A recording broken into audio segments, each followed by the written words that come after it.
In this video, I'm going to show you how to use a gallery page in Squarespace. Now, the first thing you want to do, you want to go to website and then inside the pages.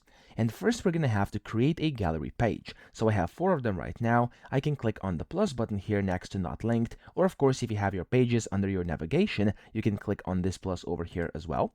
It's going to open up this add a page section where you can scroll down on the left, and under showcase you can find the gallery. So simply click on the gallery, and then from here you can select any of these on the list. Here there's a bunch of different ones. Now let's say I'm just going to use this one over here because it has the most images. I can click on this one or use any other one over here as well. So let's just do this one for now because it has a little less images, and there we go. You can name it whatever you want. I'm going to leave it as gallery, and I'm actually going to hit the edit button to edit it, and in here you can go ahead and of course change this text up here if you wanna. So if I go to edit mode here, it's going to allow me to change everything, and here where I have the gallery, I can simply click on the gallery and click on edit gallery.